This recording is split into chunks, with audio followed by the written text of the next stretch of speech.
Shalom Bapak Ibu. 新年快乐，万事如意。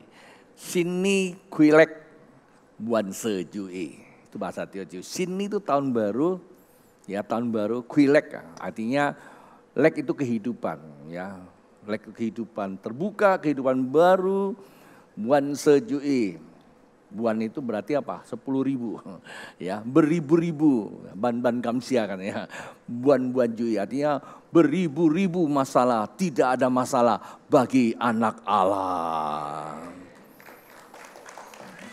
Ya, Bapak Ibu yang kali pertama hadir, selamat datang Anda di dalam keluarga sendiri dan Anda bukan orang asing di tempat ini. Pastikan Bapak Ibu tidak langsung balik selepas ibadah ini. Nanti tentu saya juga berdoa buat Bapak Ibu dan juga buat Anda yang tidak sempat hadir bersama, mungkin sedang berpergian, berjalan, ya berkunjung-kunjungan. Salam kami untuk keluarga yang dikunjungi, Tuhan memberkati. Kami berdoa Bapak Ibu dalam lindungan Tuhan, dalam rengkuhan Tuhan, sehingga apa yang Anda perbuat nama Tuhan senantiasa dipermuliakan. Dan itu untuk Anda yang di luar kota, selamat mengikuti ibadah ini dan cincia cui juga buat Anda yang di luar kota, di luar pulau, luar negeri, terutama yang merayakannya tentu ya. Dan saya kira suka tidak suka kita semua yang namanya makhluk yang hidup di bumi ini, karena lintasan bumi ada satu suku ya, bukan satu bangsa, ada suku yang disebut Tionghoa ya. Tionghoa sedang merayakan tahun lunar ya, artinya ada hitungan tahun baru. Hitungan tahun baru ini sebenarnya bukan agama Bapak Ibu. Jadi saya mesti ingatkan, kenapa kita ada bilang itu Xinjia. Jadi Xinjia boleh nggak sih dirayakan orang Kristen? Kita tidak bicara Kristen atau bicara Konghucu atau bicara Islam. Tapi kita berbicara kita ini makhluk yang ada di dunia ini. Di antaranya yang disebut Tionghoa. Tionghoa dan Chinese itu beda Pak Bu.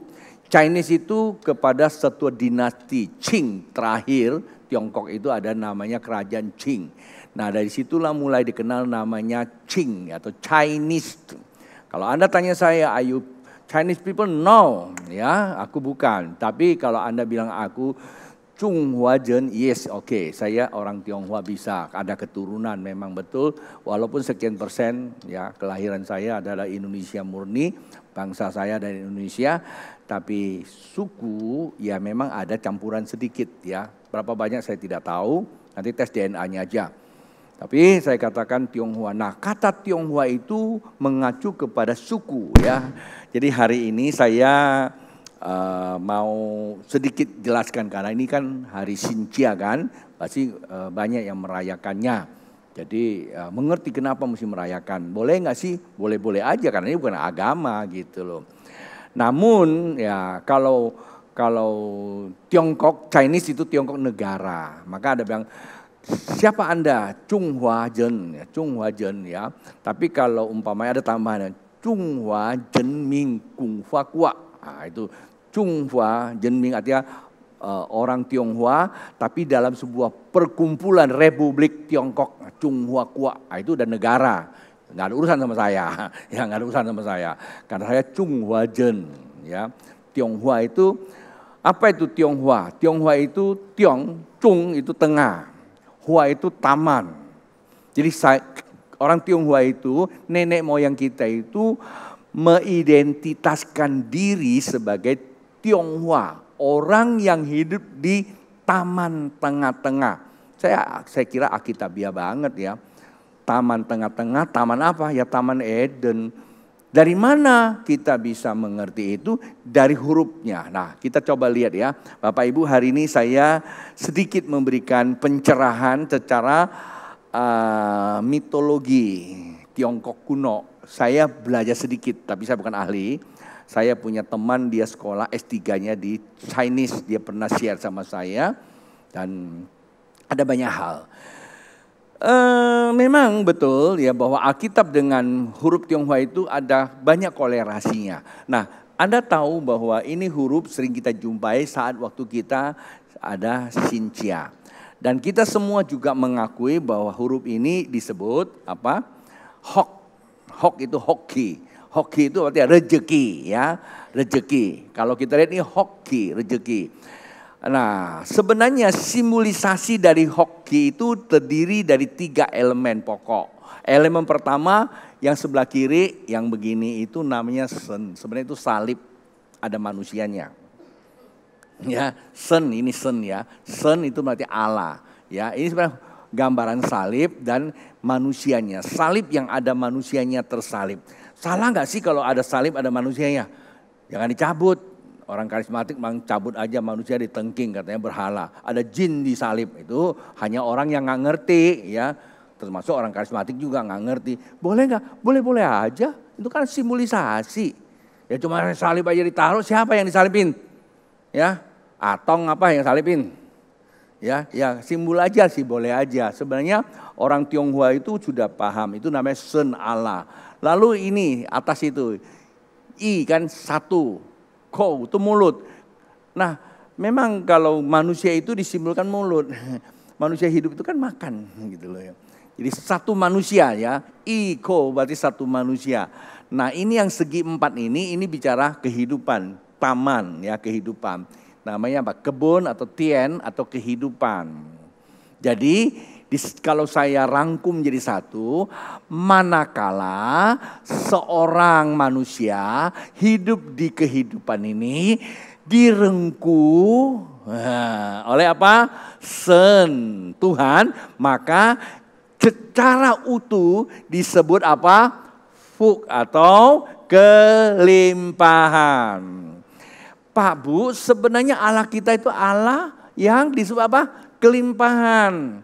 Nah karena itu saya mau ingatkan kepada kita. Jadi orang Tionghoa setiap tanggal 1 dari tahun lunar atau kalender Tionghoa itu mengucap syukur namanya Xinjia.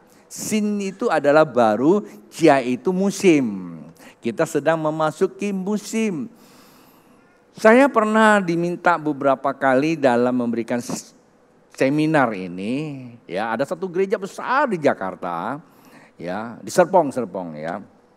Dan waktu itu memang akhirnya saya minta teman saya yang ganti karena saya itu kalau namanya Sinja saya lebih suka ada di dalam keluarga sendiri. Nah saya seringkali memberikan arahan bahwa Sinja itu tidak pada agama. Tetapi kenapa orang mengucap syukur orang Tionghoa? Baik itu negara Chungguo atau Miguo, Ingguo, Ingni, Ingtu. Nah, itu kan negara ya. Ya kira-kira gitu, saya sih bukan ahli bahasa, cuman saya niru-niru aja. Ingguo itu adalah Inggris, ya. Miguo itu namanya Siame punya negara. Ya Miguo itu Amerika ya. Dan Indonesia, Intu ya, Intu itu India ya sebenarnya, Indonesia sebenarnya. Tapi heran nggak tahu Indonesia kalau orang Cina bilang Indonesia. Jadi rupanya ada Hindia Belanda ini ya. Zaman dulu memang dikenalnya seperti itu, ada hubungan dengan Indianya. Karena pusat perdagangan kita zaman dahulu, zaman Majapahit atau zaman Nusantara memang di India, kira gitulah ya. Jadi Bapak Ibu, setiap tanggal 1 orang Tionghoa itu mengucap syukur karena musim baru. Nah, mengucap syukurnya dulu mereka datang kepada Tian Akung. Ya, Tian Akung itu Tikong.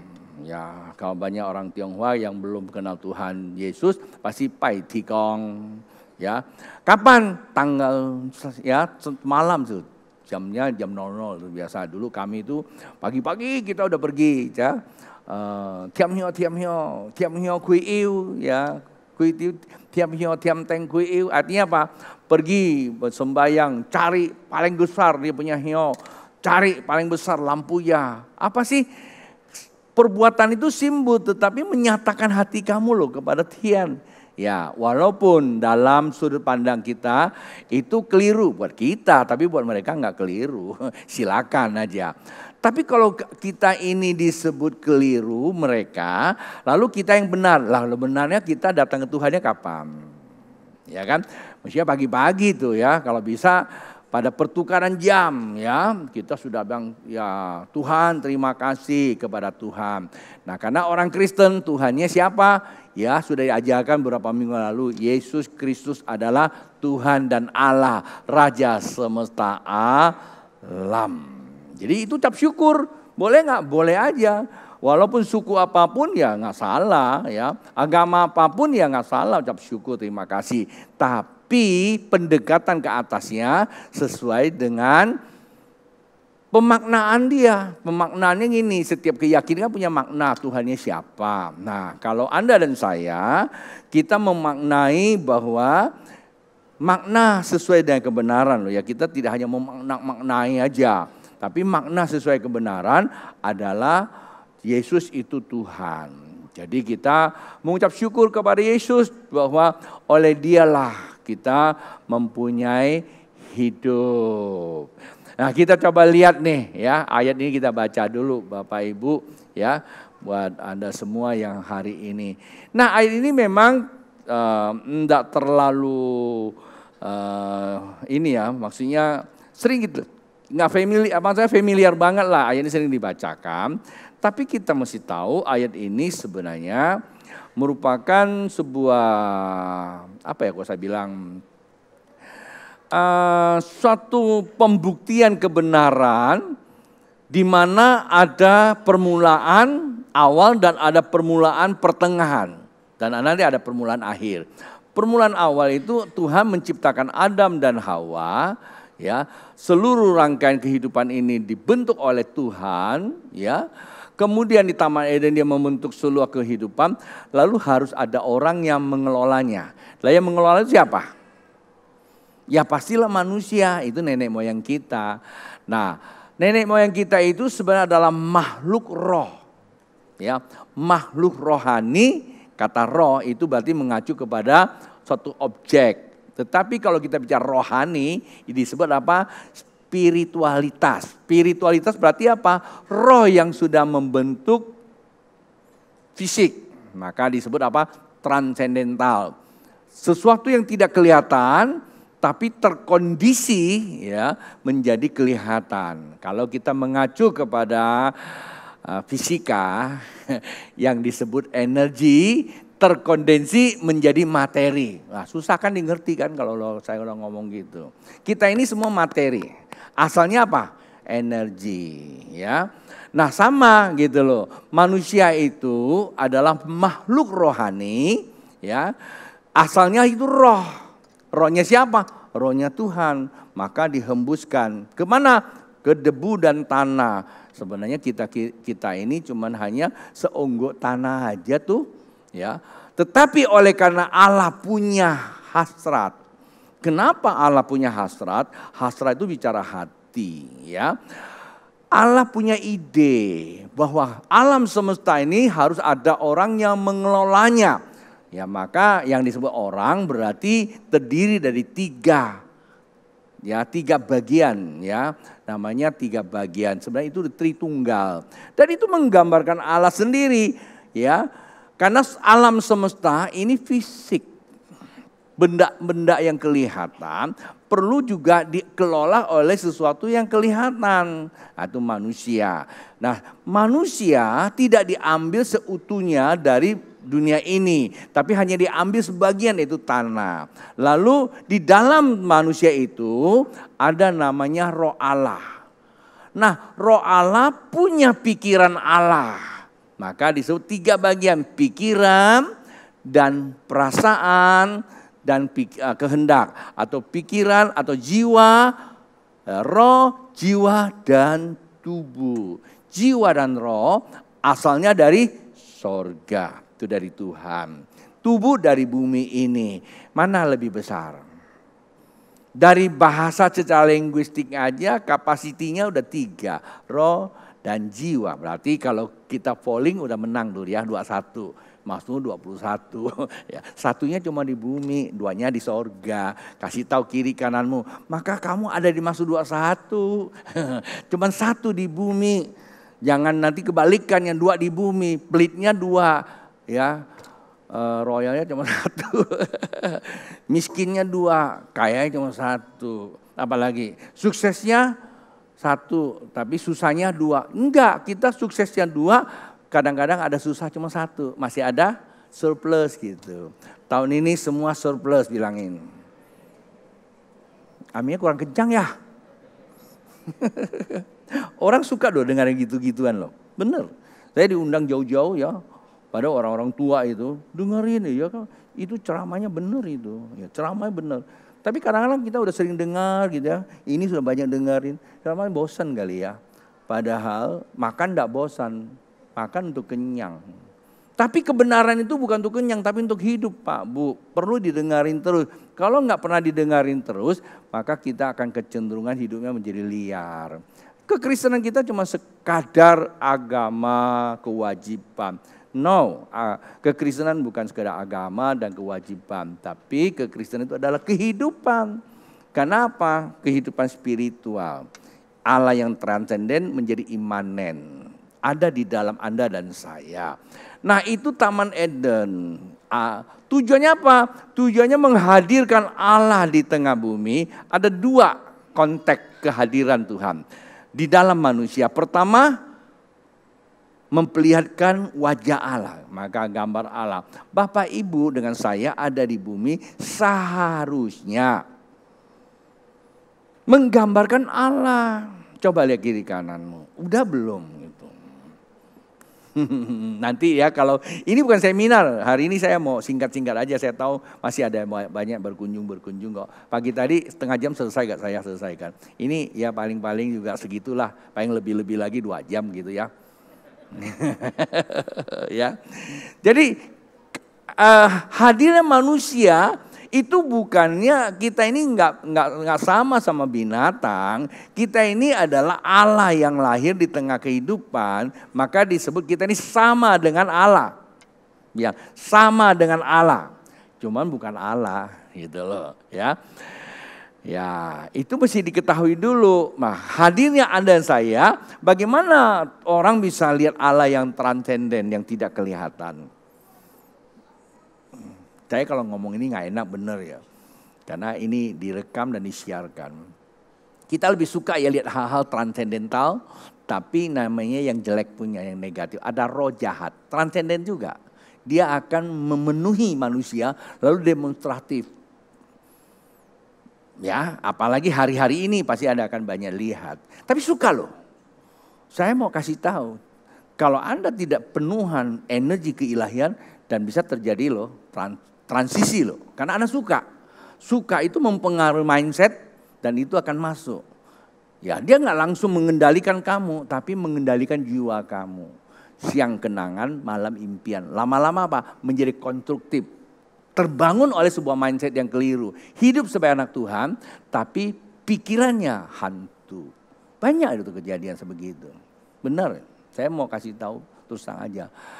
Kalau kekristenan kita benar-benar kekristenan menggambarkan gambar Allah, aduh, dunia ini sebenarnya keburukan apa sih bisa menguasai? Nggak ada loh sebenarnya. Ada angin yang negatif masuk, langsung berubah menjadi positif. Kenapa? Karena kondisi atmosfer kita, ya, kondisi atmosfer kita ini kuat. Sesuatu yang negatif kalau masuk aja, dia langsung terkondisi, bentar aja langsung dia clear lagi. Ya cuma karena kita ini gak memiliki energi ilahi yang kuat, tapi punya agama yang kuat. Maka lebih kuat kepada doktrin, kuat kepada pemahaman, kuat kepada ritual. Nah itu sama aja sih, ritual doktrin itu kan hasil dari bumi. Gak bisa mengalahkan apa yang ada konsep bumi. Setan juga pakai sesuatu yang ada di bumi. Nggak bisa kalahkan dia, mereka lebih konstruktif, lebih agresif maksud saya. Dia lebih menguasai kita, satu-satunya cara mengalahkan ya, kita lepaskan semua. Walaupun kita butuh yang dunia, lepaskan tapi kita connect-kan, namanya divine connection. Nah, kalau udah divine connection dia masuk, selesai. Contoh ya, kabel. Ya, kabel Anda boleh pegang. Nggak apa-apa kalau nggak dicolokin listrik. Ya, ya benar. Mau seberapa gede kayak kabelnya, ambil kabel segede gini nih, ya, yang diameternya segini, ya. Anda pegang nggak apa-apa. Tapi kalau kabelnya kecil aja, kalau terkonek ke listrik, jajal-jajal Anda pegang. Pulang rumah boleh coba-coba, mateng gitu kamu. Ya, jadi perkedel, cap gome nanti. Ya, nah sebenarnya sama kayak kita juga. Kalau kita terkonek ke surga, siapa sih lawan kita? Maka ada ayat berkata, bila mana Allah di pihak kita, siapa lawan? Tidak ada. Ya, oke.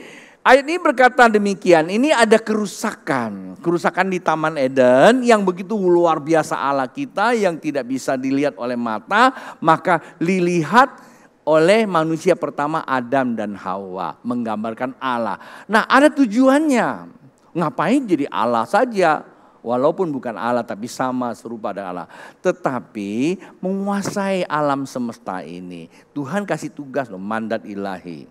Ya, penuhilah bumi ini, kuasailah bumi ini. Ya, seisinya yang ada di laut, yang ada di darat, yang ada di udara. Ada perikanan, ada perburungan, ada pertanian. Semua perlu namanya Allah. Karena Allah yang kasih. Kalau Tuhan kasih, kira-kira kita sanggup gak mengendalikannya? Ya bisa lah. Tuhan kita kan bukan Tuhan main cap kira-kira, jajal-jajal lah. Gue pasang ini elektabilitasnya tinggi nih. Sama ini nih bisa. Enggak, Allah mang gua pakai elektabilitas. Allah mang kapasitas, kepastian. Begitu Allah A ya A, B ya B gitu. Jadi kalau Tuhan bilang kita menguasai bumi, pertanyaan saya loh, coba dijawab. Kira-kira bisa gak menguasai bumi? Halo? Bisa gak? Bisa lah. Tapi kenyataannya gimana? Walau alam. Ya, banyak yang gagal daripada bisanya. Kenapa? Apakah Tuhan salah? Kerusakan bukan ada di sorga.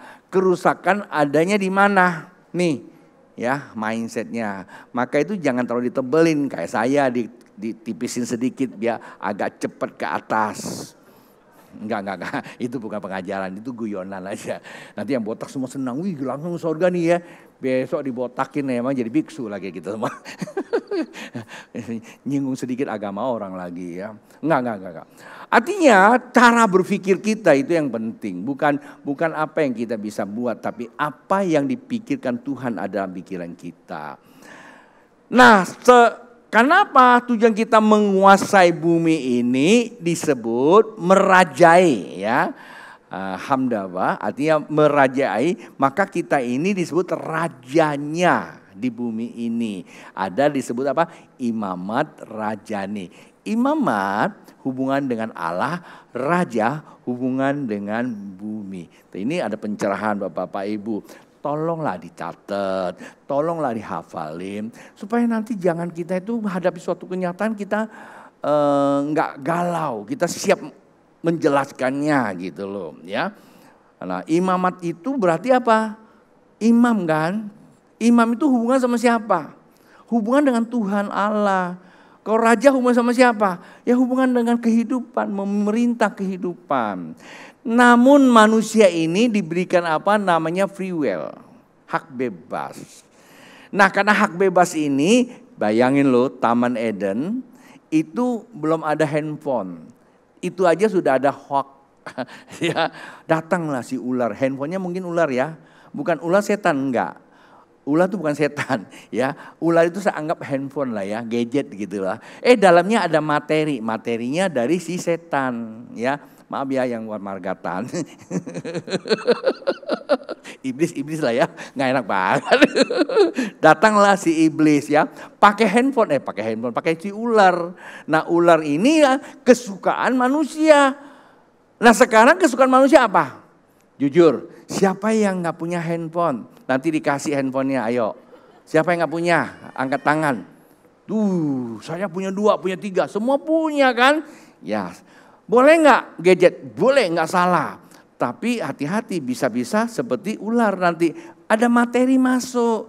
Nah rupanya materi yang masuk ke ular itu bukannya mengkonstruksi tetapi mendestruksi, menghancurkan. Dia mutar balikkan firman Tuhan, maka disitulah jatuh Adam dan Hawa. Yang dilanggar apa? Walaupun sederhana tapi itu fatal. Barang siapa makan buah ini maka dia mati. Dan kenapa kok Adam dan Hawa makan? Karena hoax itu, berita palsu itu.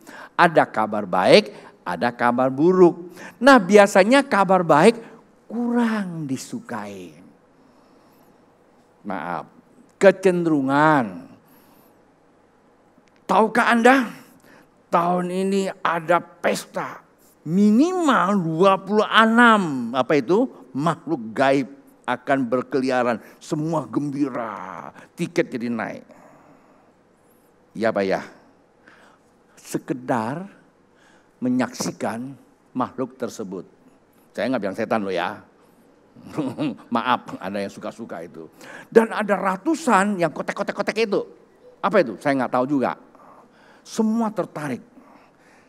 Hubungan dengan Sinja memang syarat dengan itu. Tapi kalau bilang, mari kita akan ibadah dulu, sembah Sang Hyang Yesus Kristus, kurang. Ya Pak ya, fakta. Fakta kan? Zaman dulu kita belum kenal Yesus, pagi-pagi kita dibangunkan, semua datang. Nah inilah memberikan gambaran bahwa ada sesuatu yang gak beres di dalam mindset manusia. Kabar baik sulit ditangkap, kabar buruk langsung peng. Kenapa? Karena ada algoritmanya, ada memori untuk menangkap. Karena dirusak dari Taman Eden itu. Nah, akibatnya Adam jatuh. Diwariskanlah ke manusia turun-temurun. Maka datanglah Yesus, dia memberi hidup. Apa hidup? Yang mati di Taman Eden, ya, Chunghua, itu Taman Eden loh ya, Chunghua. Maka karena tanpa Tuhan, bahkan bukan Taman Eden, Taman Eden. Karena manusia manusia tinggal di bumi tanpa Tuhan, maka bukan lagi menjadi hoax, tapi susah. Ini loh ya, kehilangan Tien, sen ini. Hanya manusia di bumi. Maka apa? Hidup kamu, waktu itu masih ada Pak Ayau. Saya minta Pak Ayau tolong terjemahin. Dia bilang apa? Bagaikan alang-alang yang punya kapas itu. Ya, hidupnya manusia itu tanpa Tuhan. Mantap sekali bahasa Tionghoanya. Dulu masih ada Pak Ayau almarhum, saya suka minta tolong diterjemahin huruf-huruf Tionghoanya. Itu syarat dengan pengajaran Alkitabiah. Maka tanpanya Tuhan, sukses gak? Sukses. Karena kita bilang kerja sampai mati. Apa yang kau kerja kamu dapatkan. Kita menggunakan kekuatan manusiawi kita. Ya, dapat ini, dapat itu, ujung-ujungnya apa? Ujung-ujungnya kita nggak bawa apa-apa. Menimbulkan pertama, ya, hilang kebenaran, hilang sosial persahabatan, hilang sana, hilang sini, sampai mati. Maka datanglah Yesus itu memberi kita hidup, bangkit, hidup kembali apanya? Mindsetnya, jiwanya dibangkitkan supaya rohnya bangun kembali. Nah, oleh sebab itu kita akan masuk kepada dimensi baru. Tolong dibukain. Tadi ya, ini udah lewat. Nah, ayat ini sebenarnya kalau kita baca ada dua elemen. Yang satu mati di Taman Eden, ya Tuhan ciptakan nggak salah. Lalu datanglah manusia kedua, ya namanya Tuhan dengan kali kedua dalam bentuk manusia Yesus Kristus. Hidup kembali lagi yang di Taman Eden yang sudah mati itu dihidupkan kembali lagi. Maka kita pertama manusia bukan kita kejar kelimpahan. Coba kita uji ya. Di dalam mengejar kelimpahan kita ini syarat menggunakan apa? Pola-pola dunia. Ya. Di dalam kehidupan ini ada 3 roh. Pertama roh Tuhan, kedua roh manusia, dan ketiga apa? Roh dunia. Kalau Anda baca kitab di dalam 1 Korintus pasal yang kedua ayat 10, 11, 12 itu. Nah, Alkitab katakan barang siapa memiliki roh Allah, maka dia punya hubungan dengan Allah. Sehingga roh dia hidup bersama dengan Allah. Dan merefleksikan hidupnya Allah. Karena kita bukan berasal dari roh dunia. Nah, kalau kita tinggalkan Tuhan, kita kerja di dunia ini dengan pola dunia, maka yang masuk siapa? Roh dunia. Roh dunia kondek ke mana? Connect kepada si jahat itu. Nah, saya sederhana sekali Pak Bu. Nah, kita bisa lihat kita ada di posisi mana. Yesus datang memberikan tawaran bahwa supaya kita hidup bersama dengan Dia. Kembali lagi ke Taman Eden, apa itu? Kelimpahan. Namanya apa? Hokilailo. Cuma kalau nyanyian tadi itu aslinya kurang bagus. Cai sin tao, cai sin tao. Caisin enak aja ya. Yang benar Yesus tahu baru benar. Tahu caisin apa? Roh rezeki. Nah, dulu saya punya tuh roh rezeki tahu di atas, roh bumi tahu di bawah. Pagi siang sore tuh pagi-pagi sembah roh rezeki ya, caisin kan? Ya. Nah, ada caisin, ada pengsin, ada mengsin, ada causin, ada housin. Maaf loh ya, Anda yang banyak sin-sin itu. Ya saya nggak ngejelekin, memang begitu. Saya dulu begitu ya kan.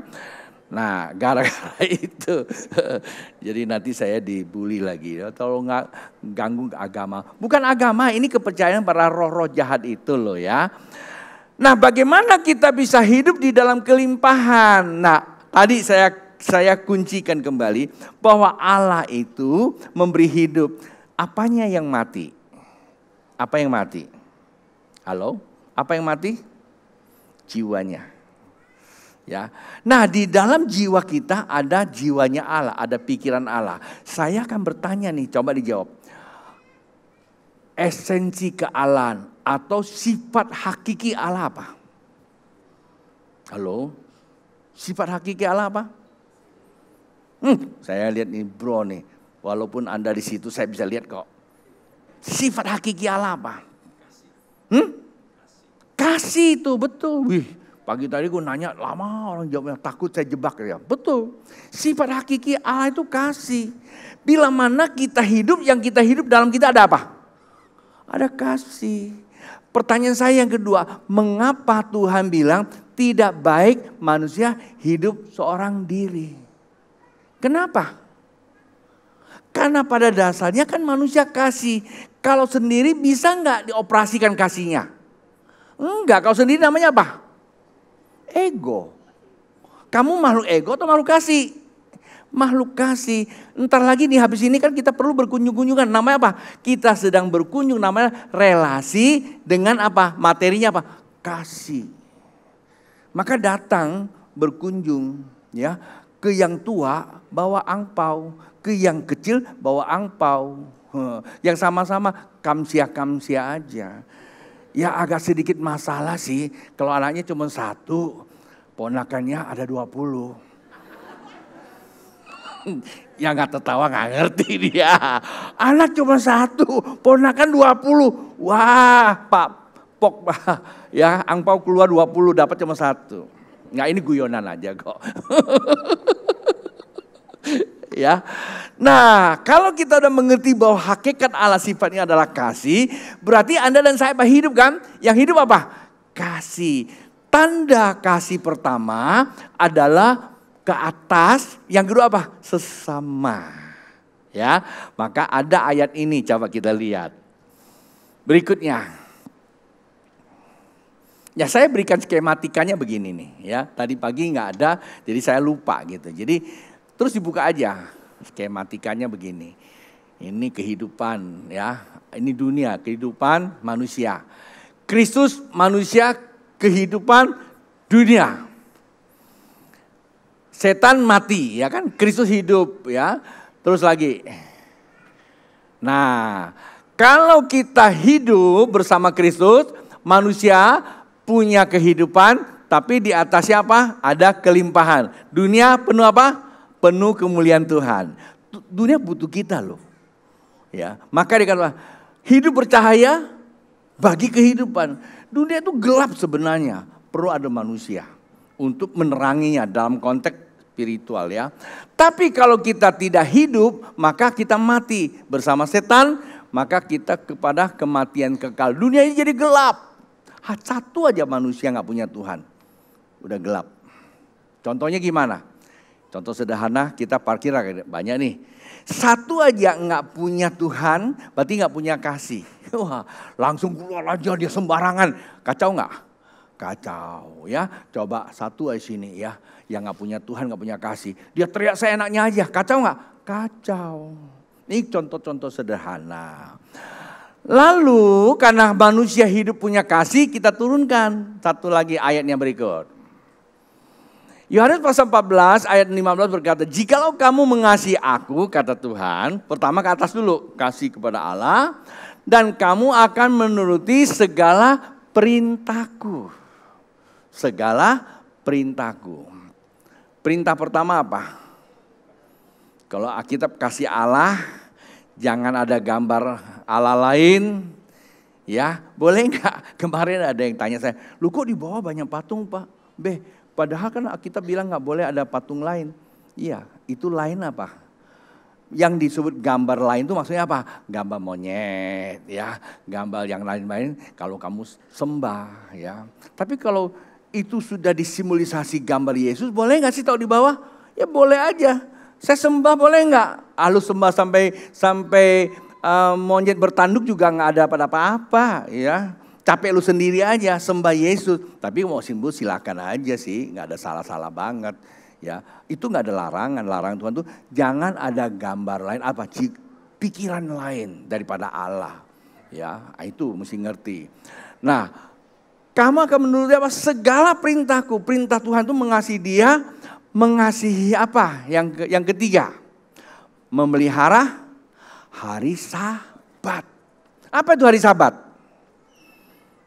Nah kalau kita baca kita hari Sabat hari Sabtu, ya kan? Bukan hari Sabtunya. Kata hari Sabat itu Allah berhenti bekerja. Artinya apa? Allah pengen merengku atau bercengkrama dengan kita. Ini gambar Alkitab. Jadi seperti orang Tionghoa, ya, sacap meh, itu orang berjalan berbulan-bulan loh. Segera kumpul, namanya apa kumpul? Ini mana Gunawan? Tahun-tahun bulan-bulan ini banyak yang nikah ya. Orang Tionghoa tahu nggak apa artinya banyak nikah? Datang lai uilo, betul nggak? Iya, cepat-cepat nikah, pulang. Uilo itu maksudnya kumpul bersama keluarga. Itu namanya apa? Praktek kasih. Ya, nah itulah gambaran Sabat. Kita diminta berhubungan dengan Tuhan yang nggak kelihatan, tapi diaplikasikannya ke dalam yang kelihatan. Alkitab, bagaimana kamu bisa mengasihi aku yang tidak kelihatan? Sementara dengan kiri kanan kamu, coba lihat kiri kanan, jangan dia apa-apain, dia aja gitu. Ya, masih ada kebencian, masih ada persengketaan, masih ada rasa nggak enak. Pak Bu tinggal di dunia capek, sama mertua nggak baik, sama ponakan nggak baik, hubungan suami istri nggak baik, hubungan sama sesama teman nggak baik. Gara-gara ada sesuatu dia nggak baik. Masa Tuhan dibandingkan dengan barang sih? Umpamanya ada yang bilang, saya nggak bisa loh manggil kamu karena saya nggak punya duit. Ya ampun, kok saya dibandingkan duit? Gitu loh, nggak boleh ya. Hubungan itu nomor satu, yang lain itu yang lain-lain aja. Maka itulah perintah Tuhan. Perintah yang yang berikutnya ya, yang keempat itu namanya ya, hormati, tadi hargai, pelihara hari Sabat. Hormati apa? Ayah ibu. Ya, maka itu Cynthia ini ayo. Kalau pagi tadi belum pergi, lepas ini langsung pergi. Jangan cari makan dulu kalau perlu. Papa mama makan, tapi kalau di rumah masih banyak makanan lah ya. Jadi pergi sana sekalian makanlah bersama-sama. Sekalian bawa angpau untuk papa mama, tanda Kyonghi Kamsia, adanya dia.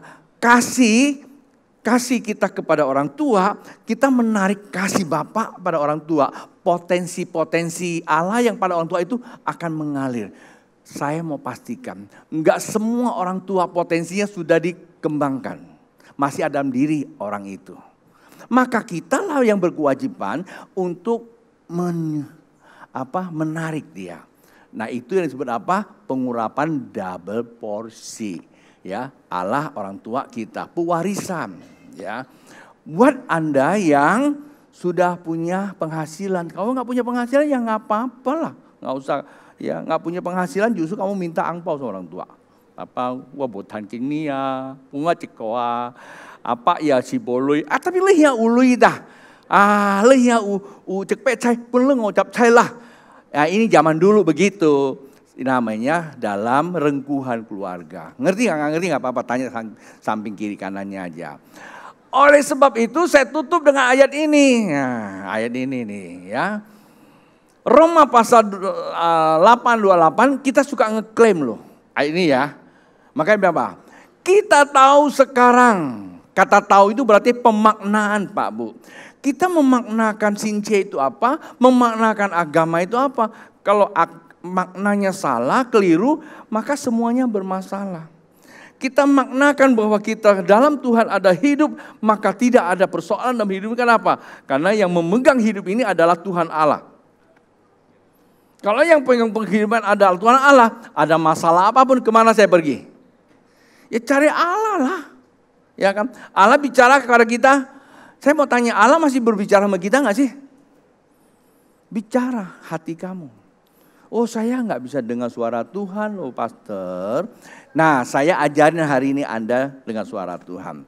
Saya ajarin Anda perhatikan. Saat waktu Anda lagi jalan kencang nih. Terus ada lampu merah. Belum merah sih, baru kuning. Terus ada satu suara, tancap gas. Terus ada satu lagi muncul, jangan melanggar aturan. Nah, yang mana suara Tuhan, mana suara hantu? Yang mana suara Tuhan, mana suara kamu? Ya, tentulah yang suruh kamu berhenti, itu kebenaran. Tapi biasanya kita lebih menuruti yang mana? Saya mau kasih tahu loh Bapak Ibu, Tuhan selalu berbicara sama kita. Bukan kita nggak bisa dengar suara Tuhan. Saya lagi khotbah, tiba-tiba ada suara. Gue pengen lo berkati gereja lo. Ya, pengen lo berkati misi lo. Nah itu suara siapa? Jangan ditengking, itu suara Tuhan. Terus ada suara muncul lagi. Ini baru Sinja lo. Baru bayar perpuluhan, nanti habis lagi. Nah itu suara hati kamu. Ya mana? Ya, kita bisa bedakan gitu. Ya, nah cara kita dengar suara Tuhan itu sederhana. Tetapi yang sulit itu apa? Yang sulit apa? Ya itu tadi. Jikalau kamu mengasihi aku, kamu akan menuruti. Nah itu mentaatinya yang paling sulit. Bukan mendengarnya. Dengar tuh gampang, mentaatinya yang sulit. Kalau kita bisa mentaati, maka Alkitab katakan Allah turut bekerja sesuai suara dia ya, mendatangkan kebaikan bagi mereka yang basicnya apa? Mengasihi Tuhan. Paham?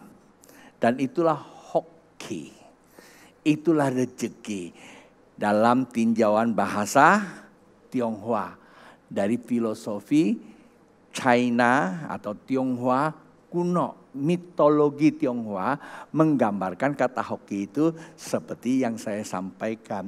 Jadi itu bukan bicara agama, itu bicara tentang kehidupan. Berbahagialah Anda dan saya orang yang mengerti ini, maka ucap syukur bukan hanya Sintia. Setiap hari, setiap waktu kalau kita mengucap syukur, maka Allah dipermuliakan, hidup kita dimuliakan Tuhan untuk memberitakan kebenaran.